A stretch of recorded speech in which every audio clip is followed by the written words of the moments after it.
السلام علیکم ورحمۃ اللہ وبرکاتہ۔ میری کنواری نند پیٹ سے ہو گئی تو ساس نے اسے گھر کے ایک کمرے میں بند کر دیا۔ 10 ماہ گزر چکے تھے مگر ابھی تک بچے کی پیدائش نہیں ہوئی تھی۔ ایک دن میں سب گھر والوں سے چھپ کر اس کو ڈاکٹر کے پاس لے گئی۔ وہاں جا کر جو خبر ڈاکٹر نے دی اسے سن کر تو میرے سر پر آسمان ہی گر پڑا تھا، کیونکہ میری نند کے پیٹ میں تو بچے کی جگہ۔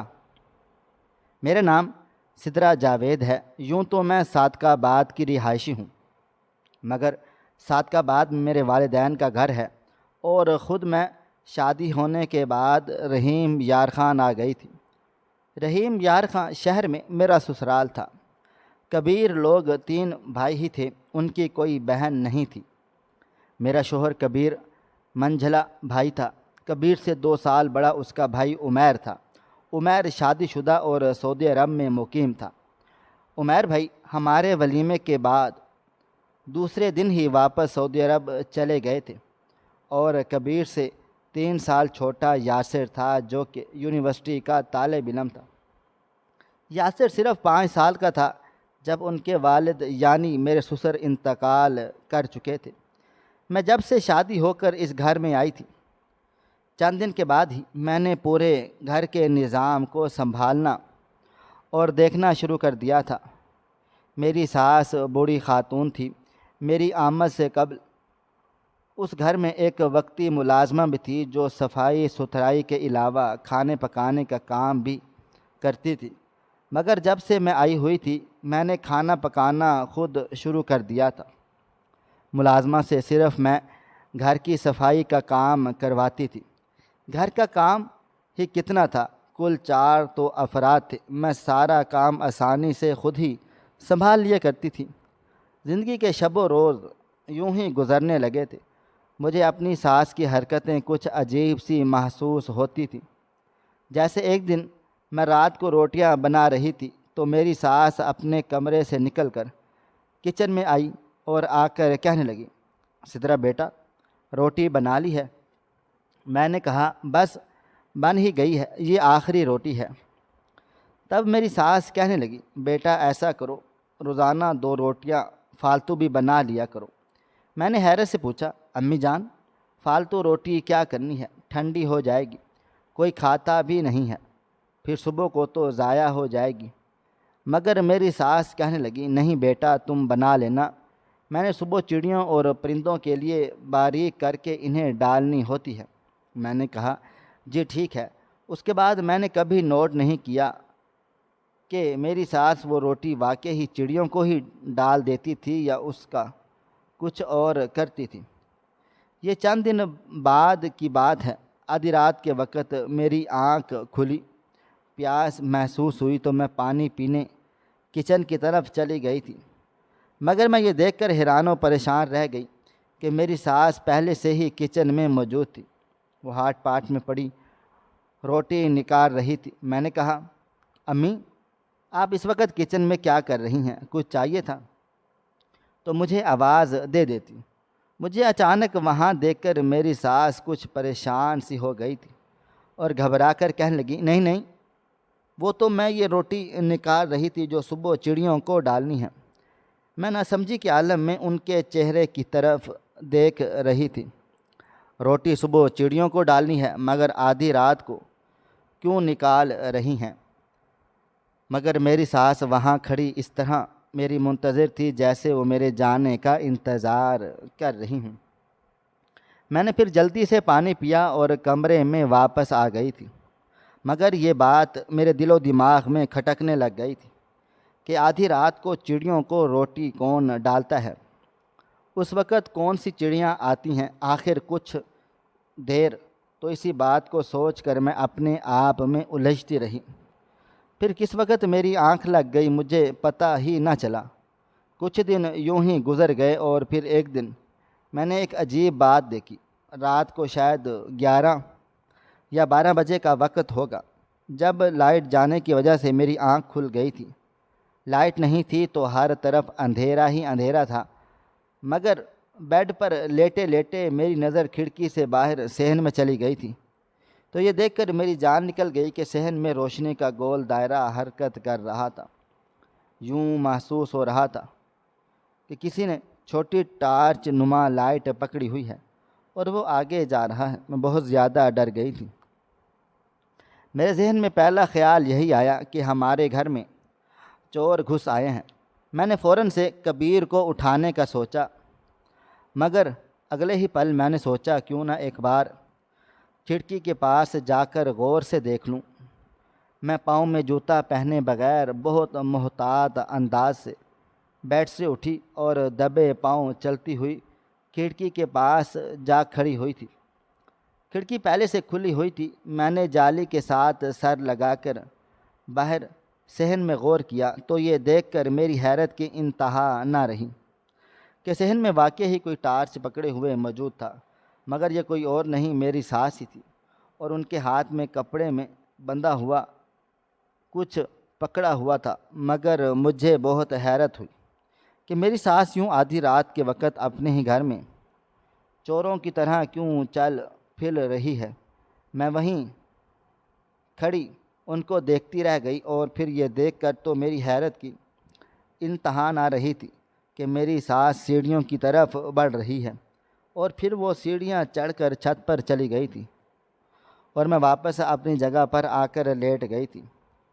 مگر میں یہ سوچنے لگ گئی کہ میری ساس جو کہ گھٹنوں کے درد کی مریض ہیں، وہ عام اوقات میں کبھی بھی چھت پر نہ جاتی تھی، تو رات کے اس وقت اندھیرے میں وہ ٹارچ پکڑے چھت پر کیا کرنے جا رہی تھی۔ اس بات کو سوچتے ہوئے مجھے کافی دن گزر گئے تھے۔ یہ ایسا سوال تھا جو نہ تو میں اپنی ساس سے کر سکتی تھی اور نہ ہی کبیر سے کر سکتی تھی۔ یہ سوچتے ہوئے کہیں کوئی برا ہی نہ مان جائے، میں نے بہت سوچا، مگر میں جتنا سوچ رہی تھی میرا ذہن اتنا ہی الجھتا چلا جا رہا تھا اور کوئی بھی سرا ہاتھ میں نہیں آ رہا تھا۔ میں جب سے اس گھر میں آئی تھی میں کبھی اوپر چھت پر نہیں گئی تھی۔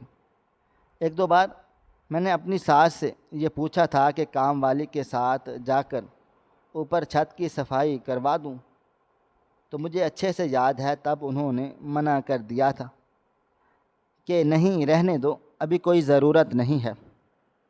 اب میں نے ٹھان لیا تھا کہ میں کسی وقت چھپ کر چھت پر جا کر دیکھوں گی، آخر وہاں پر ایسا کیا ہے جو میری ساس آدھی رات کے وقت سب سے چھپا کر وہاں چلی جاتی ہے۔ اگلے ہی دن جب کبیر اپنے کام پر چلے گئے اور کام والی صفائی کر کے جا چکی تھی، دوپہر کے وقت میری ساس نماز کے بعد کچھ دیر آرام کرنے کے لیے لیٹتی تھی۔ میں اسی وقت کا انتظار کر رہی تھی۔ جیسے ہی میں نے دیکھا کہ میری ساس سو چکی ہے، میں فوراً ہی چھت کی جانب گئی۔ چھت پر دو کمرے بنے ہوئے تھے۔ ایک کمرے کا تو دروازہ کھلا ہوا تھا جس میں کاٹھ کباڑ کا سامان پڑا تھا، لیکن دوسرے کمرے کو تالا لگا ہوا تھا۔ کمرے میں کوئی کھڑکی بھی موجود نہ تھی جسے اندر کو جھانکا جا سکتا۔ میں نے دروازے کے ساتھ کان لگا کر سننے کی کوشش کی تھی، تبھی خوف سے میرے جسم کے رونگٹے کھڑے ہو گئے تھے، کیونکہ اندر سے کسی کی سسکیوں کی آواز آ رہی تھی۔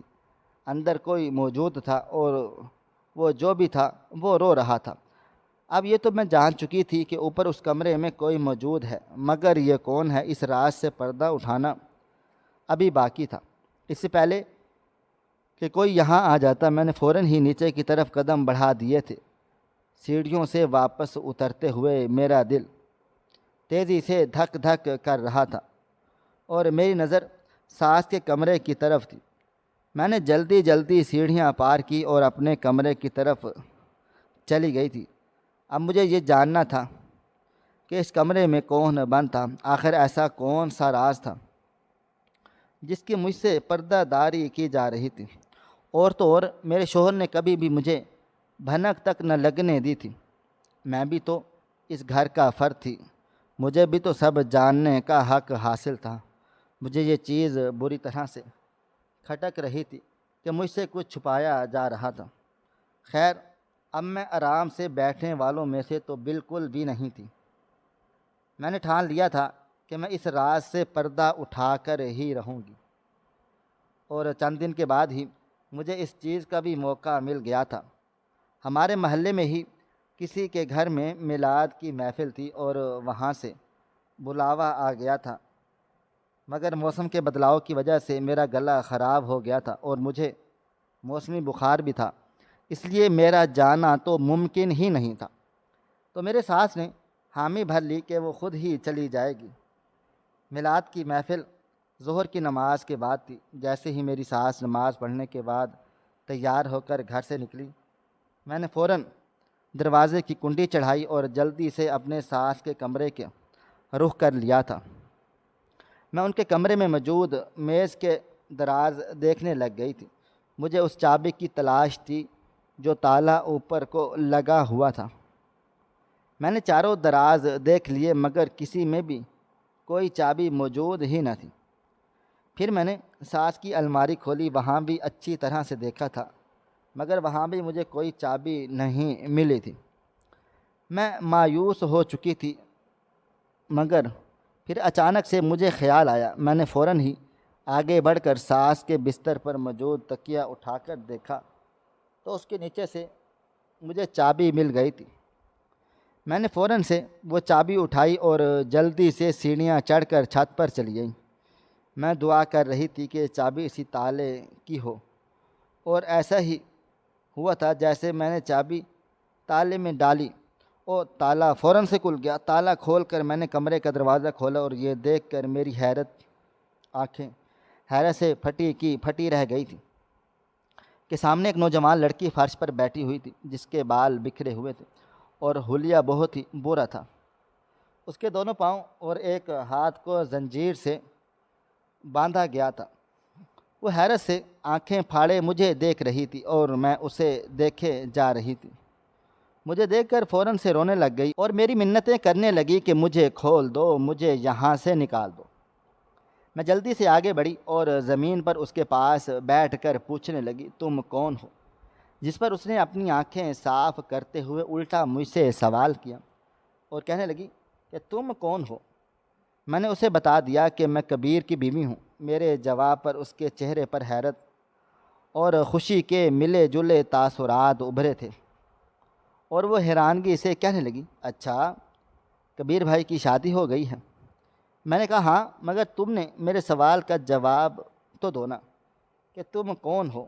اور اس نے جو جواب دیا اسے سن کر میرے سر پر آسمان ہی گر پڑا۔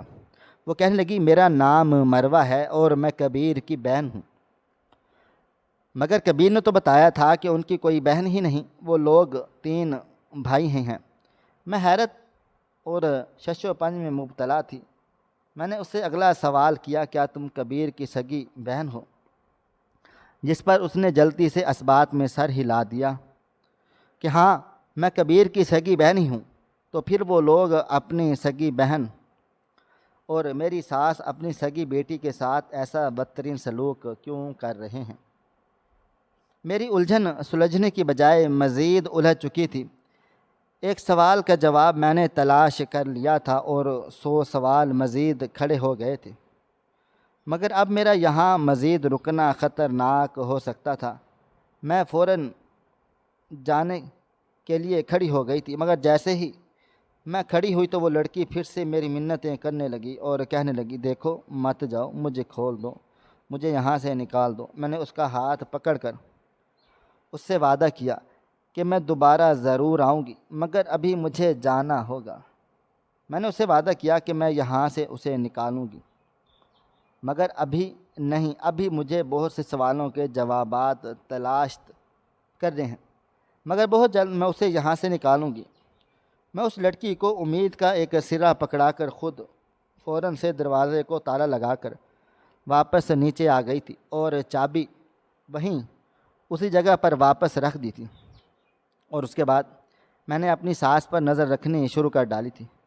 تو مجھے پتہ چلا تھا کہ میری ساس رات کے اندھیرے میں وہ روٹی اپنی بیٹی کو ہی دینے جاتی تھی اور وہ اسے دن میں ایک بار ہی کھانا دیتی تھی۔ کچھ دنوں کے بعد میں نے باتوں باتوں میں کبیر سے ذکر کیا، کبیر کیا آپ لوگوں کی کوئی بہن نہیں تھی؟ میرے اس سوال پر کبیر نے کھانا کھاتے ہوئے چونک کر میری طرف دیکھا تھا تو میں نے نظریں چراتے ہوئے ان سے کہا کہ میں مروہ کے بارے میں جاننا چاہتی ہوں، جس پر کبیر نے نفرت بھرے لہجے میں کہا، نام مت لو اس بد کردار کا میرے سامنے۔ میں نے دبے ہوئے لہجے میں کہا، مگر کبیر سر، میں بھی گھر کا فرد ہوں، مجھے بھی یہ پورا جاننے کا حق حاصل ہے کہ اس گھر میں کیا چل رہا ہے۔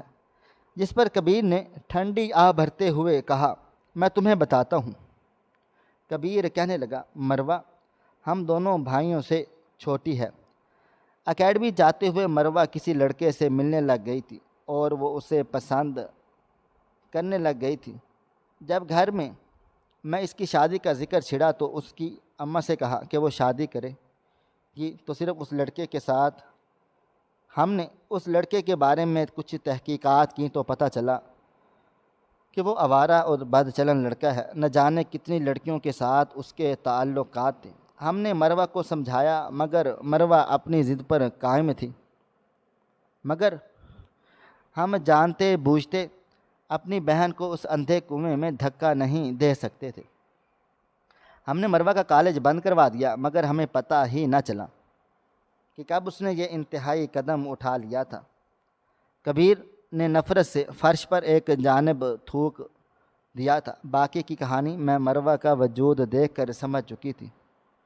کبیر پھر سے بتانے لگ گئے کہ تب ہم سب مل جل کر طے کر لیا کہ اس بد کردار کو مار کر اس کے ناپاک خون سے اپنے گندے ہاتھ نہیں کریں گے۔ ہم نے اسے کمرے میں بند کرنے کا فیصلہ کر لیا اور ہم نے اماں کے ساتھ مل کر طے کر لیا کہ جب تک یہ بچہ پیدا نہیں ہوگا تو ہم اسے ایدی سینٹر کے جھولے میں رکھائیں گے اور مروہ اپنی موت تک اسی حال میں رہے گی، مگر تم اس بات کا ذکر بھی اماں کے سامنے مت کرنا، ہمارے لیے وہ مر چکی ہے۔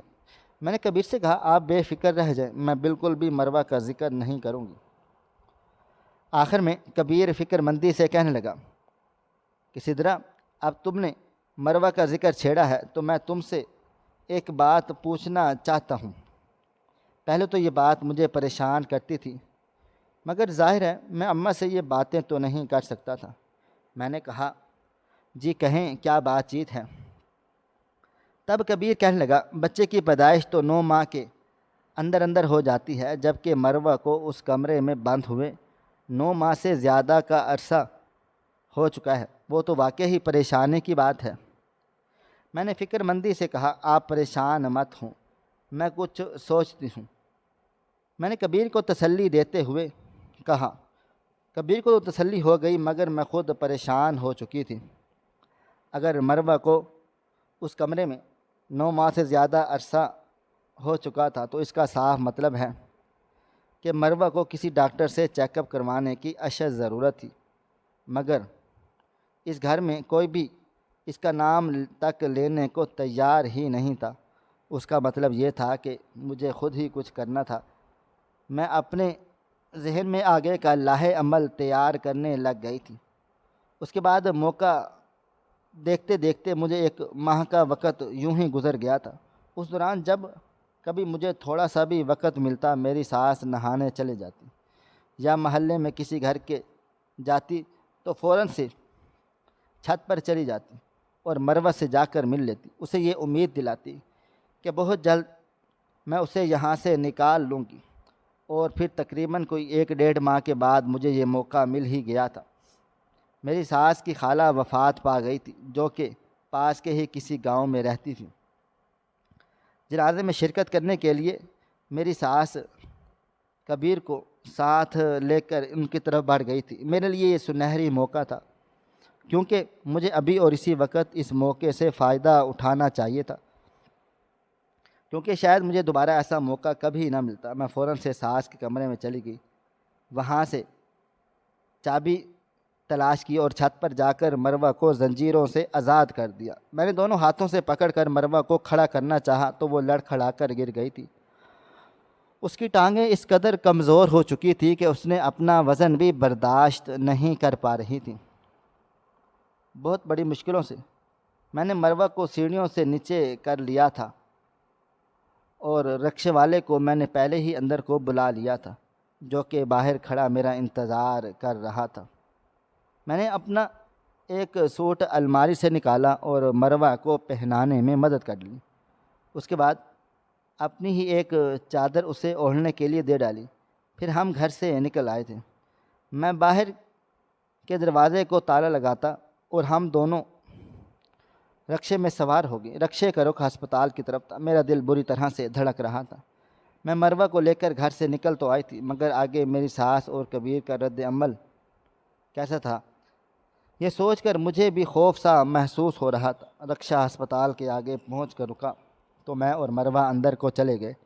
ڈاکٹر سے نمبر لینے کے بعد ہم نے تھوڑی دیر انتظار گاہ میں بیٹھ کر انتظار کر لیا تھا۔ اپنی باری آنے پر ہم دونوں اندر ڈاکٹر کے کمرے میں داخل ہو گئے تھے۔ لیڈی ڈاکٹر نے مروہ کا الٹرا ساؤنڈ بیڈ پر لیٹنے کے لیے کہا۔ مروہ کا الٹرا ساؤنڈ کرنے کے بعد ڈاکٹر صاحبہ نے جو بات بتائی تھی اسے سن کر تو میری روح فنا ہو گئی تھی۔ ڈاکٹر نے کہا کہ مروہ پیٹ سے نہیں ہے، بلکہ مروہ کے پیٹ میں بہت بڑی پتھری ہے، جس کا ہمیں جلد از جلد آپریشن کروانا چاہیے۔ دوا لکھتے ہوئے ڈاکٹر نے یہ بھی بتا دیا تھا کہ اس پتھر کی وجہ سے ہی مروہ کو بھوک بھی نہیں لگتی تھی، اور ڈاکٹر نے بھی یہ کہا تھا کہ پیٹ میں پتھری ہونے کی وجہ سے متلی بھی ہو سکتی ہے۔ چنانچہ ڈاکٹر نے دوا لکھنے کے بعد پرچی مجھے تھما ڈالی تھی اور میں مسکرا کر ہکا بکا مروہ کو لے کر کمرے سے باہر آ گئی تھی۔ تب مجھے مرمہ نے بتایا کہ اس نے جب گھر والوں کے سامنے اپنی پسند کا اظہار کیا تھا تو سب نے اسے شدت سے انکار کر دیا، یہ کہتے ہوئے وہ لڑکا آوارہ اور بد چلن ہے۔ مگر مروہ نہ سمجھتی، اسی لیے وہ اپنی ضد پر قائم ہے۔ کچھ دنوں کے بعد جب اس کی طبیعت بگڑنے لگی تو اس کو ایک متلی کی شکایت رہتی تھی ہر وقت ہی، اور ساتھ ہی ساتھ اس کے وجود میں تبدیلی آنے لگ گئی تھی۔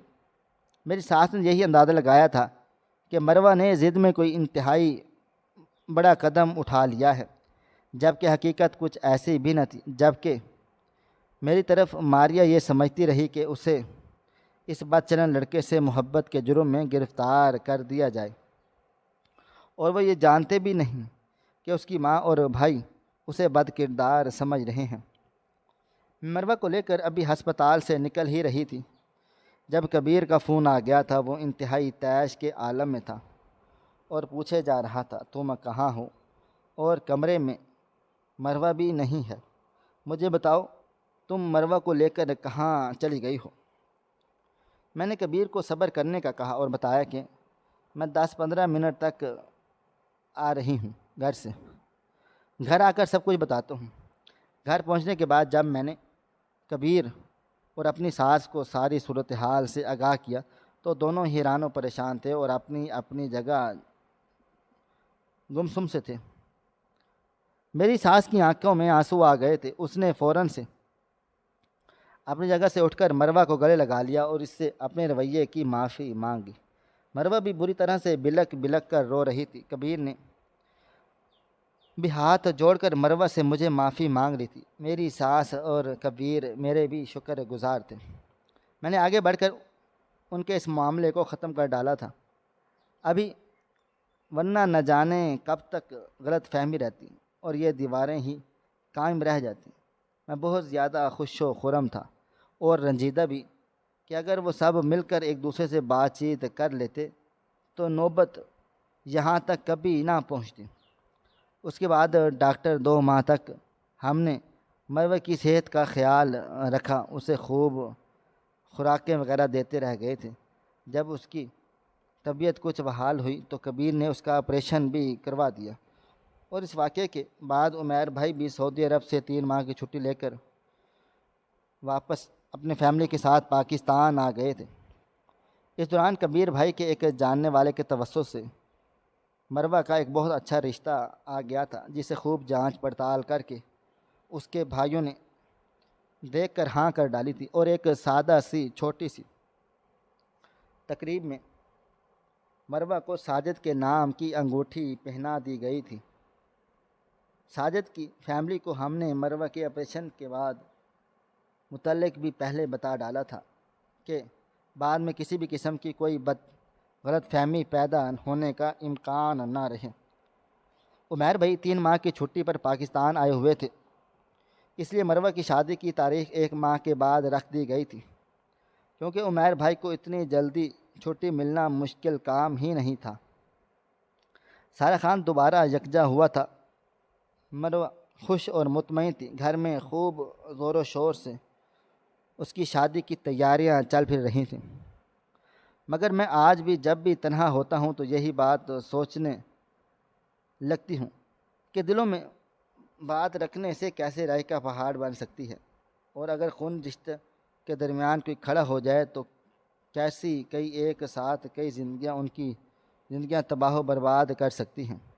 یہ تحریر ان تمام بہنوں کے لیے ہے جو گھروں میں سازشیں کرتی ہیں، باپ کو بیٹے سے اور بھائی کو بھائی سے جدا کروا دیتی ہیں، اور مرد کو کنٹرول کرنے کے چکروں میں زندگی تباہ و برباد کر لیتی ہیں۔ میں چاہتا ہوں کہ تمام لوگ کھل کر اس پر رائے دیں کہ آخر مرد کو کمزور کیوں نہیں سمجھا جاتا؟ اگر وہ بیوی کی بات مانتا ہے تو گھر بسانے کے لیے مانتا ہے، اور جھکتا ہے تو ہماری زندگی اجاڑ دی جائے۔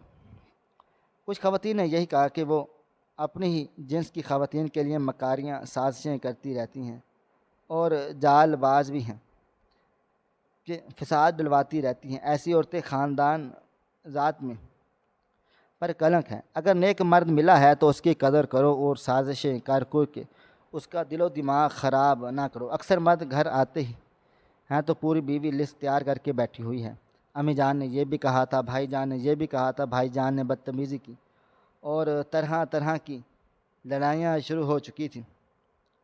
وہ عورت جو سکون کے لیے لائی گئی تھی چپ چاپ اب بدسکونی کی وجہ سے آپ کی ہر طرح کی بدتمیزی اور بد اخلاقیوں زبان درازوں کے علاوہ اگر کوئی مرد آپ کے سامنے جھکتا ہے تو اس کا مطلب یہ نہیں ہے کہ وہ کمزور اور بزدل ہے۔ یاد رکھیں، مرد کبھی بھی مجبور نہیں ہوتا۔ اگر وہ کسی عورت کو چھوڑنے پر آ جائے تو پھر بے شک عورت زمین و آسمان بھی کر لے تو اسے ایسا کرنے سے روک نہیں سکتی۔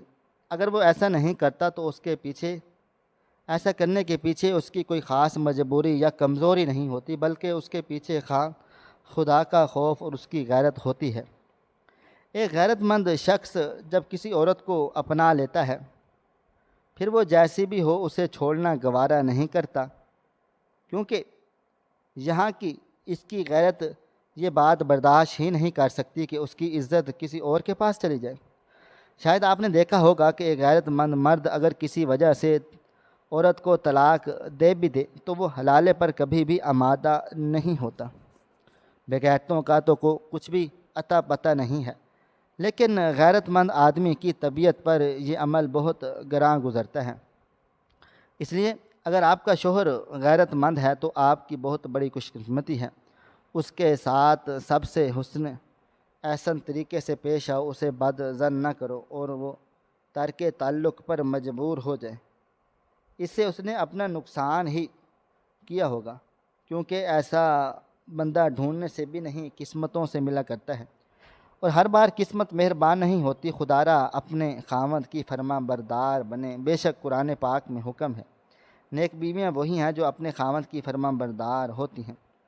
اپنے گھر کو جنت بنائیں، مرد کے ساتھ خوش اخلاقی سے پیش آئیں۔ ناظرین، آپ کو ہماری آج کی کہانی کیسی لگی؟ کومنٹ باکس میں اپنی رائے کا اظہار ضرور کریں۔ مزید اس طرح کی سبق آموز کہانیاں سننے کے لیے ہماری ویڈیوز کو لائک کریں، شیئر کریں اور ہمارے چینل کو سبسکرائب ضرور کر لیں۔ شکریہ۔ اللہ حافظ۔